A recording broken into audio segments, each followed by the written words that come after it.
Greetings, Dennis Daniels here. This is baserow, and I've made a little bit of progress on the tutorial, which is right here.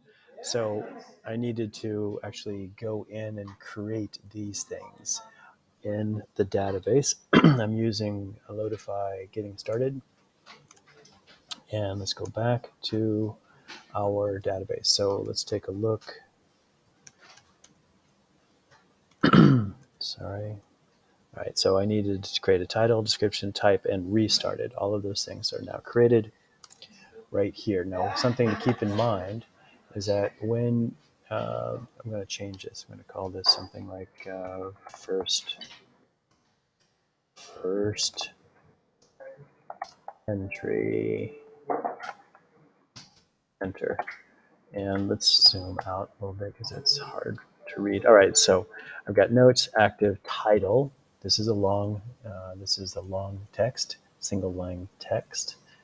I'm going to leave that. Description, this is, you can see this is long text.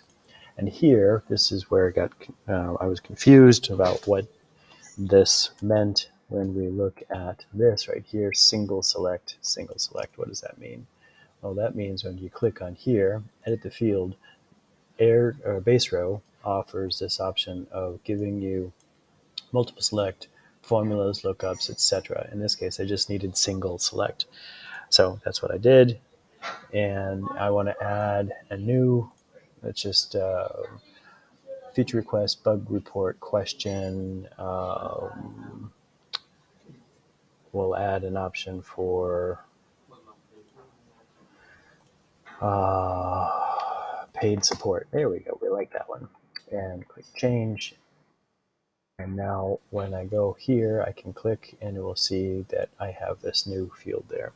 The other one is restarted, and the answer is yes or no. And there we have it. We have our our base row. And what do we do now? We go to view the automatically generated API docs. Now,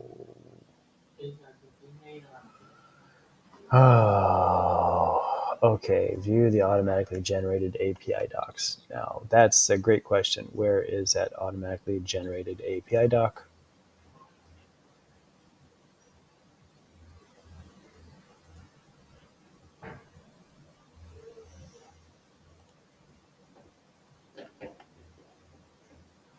I don't see an automatically generated API doc unless it's hiding down here, which it's probably not. It's not. So I don't see automatically generated API docs, which means I have to go and hide a new, let's see, share view. No. Grid. No. Is this a question of webhooks? No. Let's take a look at export the table. I don't see anything about an API doc here. So I think maybe baserow is changed or the documentation is not complete. All right, thanks for watching and happy computing.